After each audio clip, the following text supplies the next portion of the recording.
Good morning. आज भी हम लोग सीखेंगे डिवीजन यानी भाग देना। जैसे यहां पर देखिए 36 भाग 3 है तो कितना आएगा। तो इसके पहले हम लोग क्या करते थे, 3 का स्टेंजा, 3 का टेबल पढ़ते थे, 3 का पहाड़ा पढ़ते थे। तो 3 के पहाड़ा में 36 नहीं आएगा, तो इसको इस तरह लिखेंगे, किसमें भाग देना है 36 में, तो यहां लिखेंगे 36। किससे भाग देना है 3 से, तो इस तरह का चिन्ह देंगे और यहां लिखेंगे 3।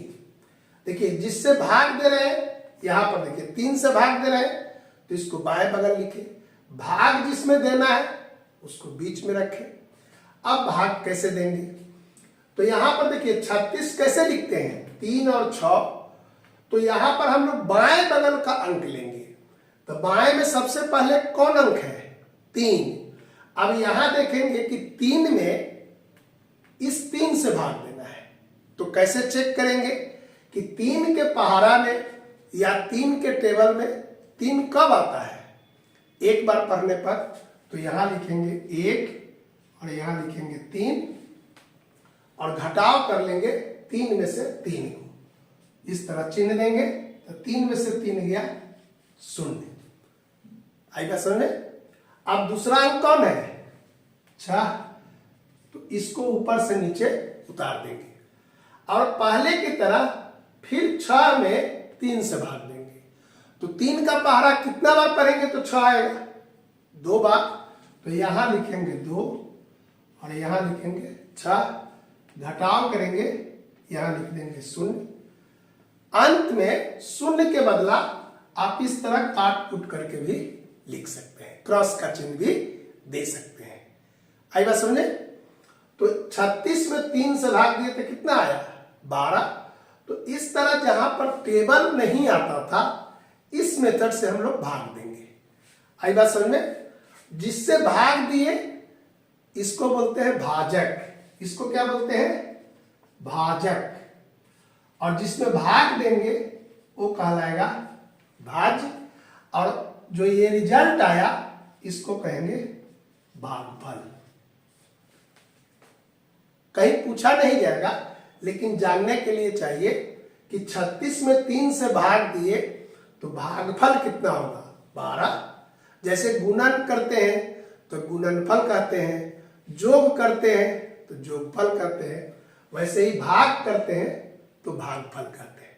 ठीक है, एक दूसरा उदाहरण देखते हैं। देखिए यहां पर है 65 भाग 5, तो पहले की तरह क्या करेंगे, किस में भाग देना है 65 में, तो यहां लिखेंगे 65। किससे भाग देना है 5 से, तो इधर लिखेंगे 5। यहां पर पहला अंक क्या है 6 है, तो 6 में 5 से भाग दीजिए, तो 5 का टेबल पढ़ेंगे तो 6 आएगा नहीं आएगा। क्या आएगा, तो 5 का पहाड़ा एक बार पढ़ेंगे तो 5 आएगा, और 2 बार पढ़ने पर क्या आएगा 10 आएगा। तो 10 नहीं लिखेंगे 5 लिखेंगे, यानी जो अंक है उससे कम वाला लिखेंगे। तो यहां लिखेंगे 1 और यहां लिखेंगे 5। अब घटाव करेंगे तो 6 में से 5 गया तो कितना होगा 1। अब जो ऊपर अंक बचा है तो इसको उतारेंगे, अब इसको जोड़कर पढ़ेंगे। 1 पर 5 होने पर कितना होगा 15। अब 15 में 5 से भाग देना है, तो 5 के टेबल पढ़ेंगे तो कितना बार में 15 आएगा 3 बार में, तो यहां लिखेंगे 3 और यहां 15। ये कट गया, 5 में से 5, 1 में से 1, तो 65 में 5 से भाग देंगे तो आएगा 13। ये दूसरे तरह का था कि पहले वाला में क्या था बराबर आ जाता था, लेकिन यहां बराबर नहीं आया तभी भी भाग हुआ। तो ये था दूसरा उदाहरण। आई बात ना समझ में। और उदाहरण देखते हैं 64 भाग 4, तो अब तो जान गए हैं, लिखेंगे 64 और इस तरह 4। पहला अंक क्या है 6, 4 के स्टेंजा या टेबल में आएगा क्या 6 नहीं आएगा। क्या आएगा, तो एक बार पढ़ेंगे तो 4 और 2 बार पढ़ेंगे तो 8, तो 8 नहीं लिखेंगे, क्या लिखेंगे 4, तो यहां लिखेंगे 1 और यहां लिखेंगे 4। अब इसको घटाव करेंगे तो 6 में से 4 गया 2, ऊपर जो अंक है बचा इसको उतारिए और दोनों जोड़कर पढ़िए, तो 2 पर 4 कितना होगा 24। अब 24 में 4 से भाग देना है, तो 4 का फिर पहरा पढ़िए, यानी 4 का टेबल पढ़ेंगे। 24 कब आएगा 6 बार में, तो यहाँ लिख देंगे 6, यहाँ 24, घटाव करेंगे 4 में से 4 गया 0, 2 में से 2 गया 0, तो 64 में 4 से भाग दिए तो कितना आ गया 16। तो टेबल का यूज करना है, लेकिन पहले वाला में क्या था कि 10 तक ही टेबल पढ़ते थे तो आ जाता था। इसमें क्या होगा कि 10 तक के टेबल में नहीं आएगा, 4 का पहरा पढ़ेंगे तो 64 10 बार में आएगा, नहीं आता है। तो जहां टेबल नहीं आता था इस तरह का बनाएंगे। देखिए यहां पर है 72 में 8 से भाग देना है, तो पहले की तरह लिखेंगे 72 ऐसे और 8 से भाग देना है। पहला अंक क्या है 7, किससे भाग देना है 8 से, तो 8 के टेबल में या 8 के पहरा में 7 आएगा क्या, तो 8 से तो 7 कम है, एक बार में भी नहीं आएगा, क्योंकि 8 का पहरा एक बार पढ़ेंगे तो 8 आएगा, और यहां कितना है 7। तब क्या करेंगे, तब ये दूसरा अंक भी ले लेंगे, तो दूसरा अंक लेंगे तो क्या हो जाएगा 7 पर 2 क्या हो गया 72। अब 8 का टेबल देखेंगे कितने बार में 72 आएगा 9 बार में, तो यहां लिख देंगे 9, और यह जैसे पहले घटाते थे घटाव कर लेंगे। तो इसका अर्थ क्या हुआ कि जिससे भाग देना है उससे पहला अंक कम होगा तो उसके आगे वाला अंक भी लेंगे। आई बात समझ में। इस तरह का एक और उदाहरण दे रहे हैं, 54 में 9 से भाग देना है, तो पहले की तरह लिखिए, देखिए इस तरह, और 9 से भाग देना है।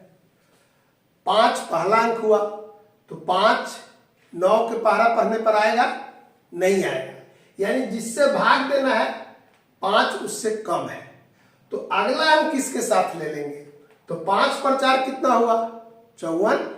अब 9 के पहरा में 54 कितने बार में आएगा पढ़ेंगे, तो आएगा 6 बार में, यहां लिख देंगे, तो ये हो गया 6। यानी कि जब भी पहला अंक कम आएगा किससे, जिससे भाग देना है, तो अगला अंक लेंगे। अगर इस दोनों के भी मिलाने पर जिससे भाग देना है वो कम हो जाता तो तीसरा अंक भी लेंगे। बड़े क्लास में जाएंगे तो उसको बताएंगे। अभी हम लोग 2 अंक में 1 अंक से भाग देना सीख रहे हैं, ठीक है। इसको उतार लीजिए। एक नया सवाल और दे रहे हैं, देखिए 40 में भाग देना है 2 से, यहां लिख देंगे 40 और भाग 2। बहुत आसान है।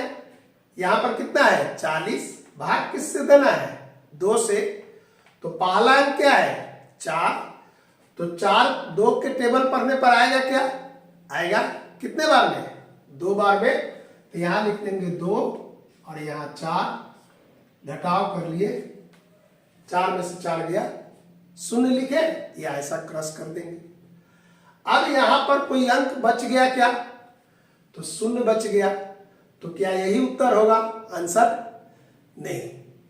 अब ये 0 बच गया तो क्या करेंगे, तो 0 को भी पहले की तरह उतारेंगे। समझ में आई बात।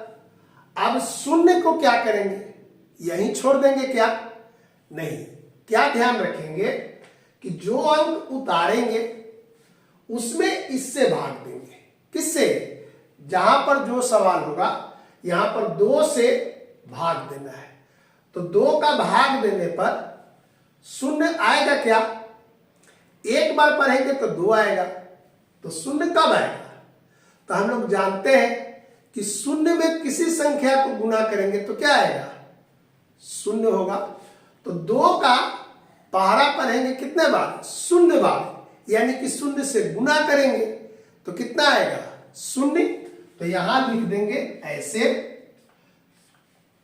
और कितना बार हुआ 0, तो यहां पर ये बैठा देंगे। किससे गुणा किए थे? शून्य से, तो यहां लिखे। अब ये ऐसे, तो 40 में भाग देंगे 2 से तो आएगा 20। आई बात समझ में कि कभी कल ऐसा भी होगा जैसे 100 में भाग देना है 10 से, तो 100 लिखेंगे ऐसे, भाग देंगे 10 से, तो पहला अंक 1 कम हो गया, किससे? 10 से। अब दूसरा अंक ले लिए तो कितना आ गया? 10। तो 10 के पहला में एक बार में 10 आ जाएगा, तो यहां लिख देंगे 1, यहां 10।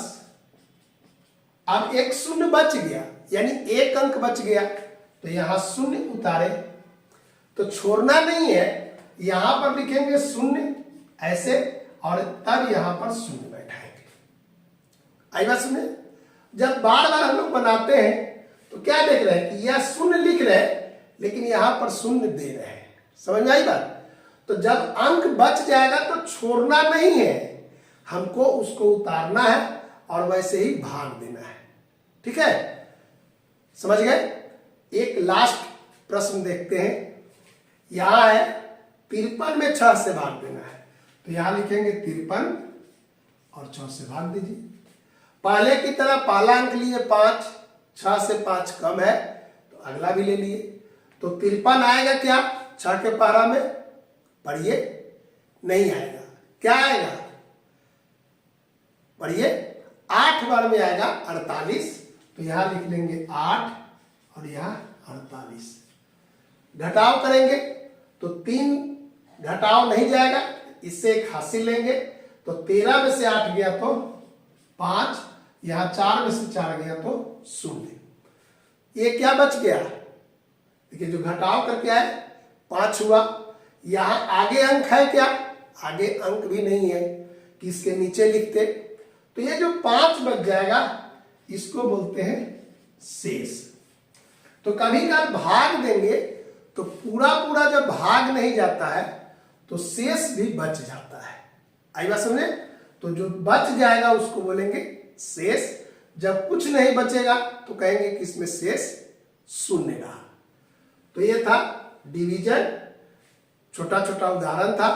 आप अपने किताब का बाकी सवाल को बनाइएगा। कोई दिक्कत हो तो कमेंट बॉक्स में कमेंट जरूर दीजिए। Thank you.